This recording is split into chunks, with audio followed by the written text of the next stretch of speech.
Germany, the country known for their high-performance cars, beautiful castles, and love for football and beer, is not only the biggest economy in Europe, but it has the fourth largest GDP in the world. The country has the ethos of resilience and coming back from difficult times. It's safe to say that the country has made many ups and downs throughout history, but one thing for sure is that the German economy is a strong one, and that is no joke. Historians would say that Britain was the first country to experience an industrial revolution, and Germany had one about 100 years later, experiencing rapid levels of development in all the industrial sectors. Using this advantage, they decided to go to war. Not just any ordinary war, the First World War. The big loss experienced in the First World War weakened the German economy greatly, and this was not helped by the reparations that the Allies decided to punish Germany with. The situation became even worse when Germany started to print money to pay for the reparations, leading to one of the worst hyperinflation crises in history. As the economic struggles were going on, a new leader emerged, Hitler, who made the country spend massively on arming itself and entering into yet another world war. History repeated itself and they lost the war again. The Nazis inflicted a system of tight economic controls on production, prices and wages. And to make things worse, they printed money to cover the cost of the war, which resulted in inflation. This, along with tons of other factors, brought the country to a total social and economic collapse when they surrendered in 1945. The Allies again decided what should happen with Germany. They split the country into East Germany, ruled by the Soviet Russia, and West Germany, ruled by the Allies. This time, though, they didn't demand reparations from the country, so a plan was implemented which is referred to as the Marshall Plan to rebuild the country, aided by the Western powers. The purpose of this plan was to ensure that Germans won't fall for any other ruler like Hitler or get inclined towards any communist ideologies.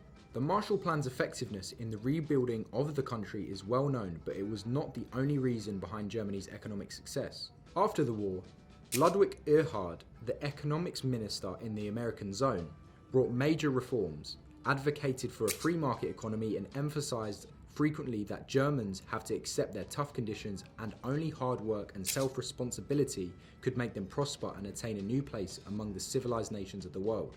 Erhard was further appointed as director of the economy and a new currency was created. The money supply was controlled and the price and production controls were removed. The recovery commenced.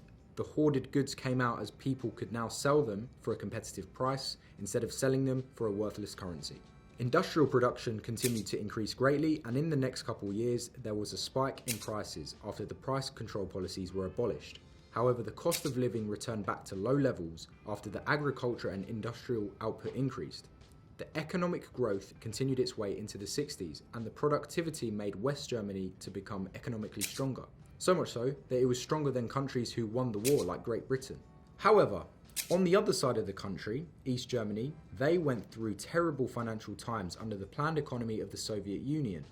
Factories that were not destroyed during the wartime were dismantled into pieces and shipped to the Soviet Union, and this was coupled with other factors of the Soviet regime, and it created a clear contrast between the East and the West economic conditions. Despite this, the Soviets didn't want German citizens on their side to see the obvious growth in West Germany and started shifting to the other side of the country. They started pouring money into their side to make it look more appealing, and when this didn't work, they erected a long wall known as the Berlin Wall. This separated East and West Germany for 30 years. When the wall finally fell, the East and West parts were finally reunified. Germany's reunification was hard from an economic point of view, joining one side of the country who just came out of the communist regime and another part who just saw an economic boom was tough, but as always, the Germans managed to make it happen. We've seen that Germany constantly comes back from economic challenges, but what is it about the economy that makes it so resilient? When we think about Germany's industrial capacity, we often think of high-performance car manufacturers like Mercedes-Benz, BMW, and others, but it's not these companies that are driving the economy. In fact, it's the medium-sized companies that are the cornerstone of the economy. Also known as Mittelstand, these are most family-owned private businesses, which are often small to medium-sized and have a common set of values and operational practices. They are mostly run by entrepreneurial families who are interested in the sustainability and longevity of the business. They are highly focused on the idea of doing one thing well first and then diversifying internationally later on.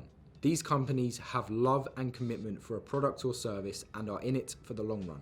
Most of these companies are producing specific parts of systems like nuts and bolts, And what makes them different is that they specialise in it, and thus keeps their dominance and prestige in the international marketplace. Many people know that to develop wealth, one of the main rules is to not spend beyond your means. Now, Germany follows this rule in the best possible way, and the government is less inclined towards borrowing money unless it's really, really important.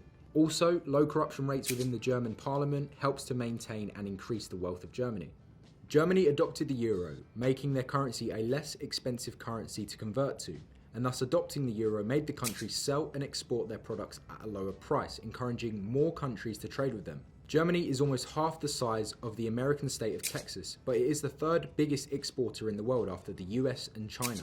The country has the highest positive balance of payments in the world, as its exports greatly exceed the costs of its imports. When we think of consumer goods, we think of China.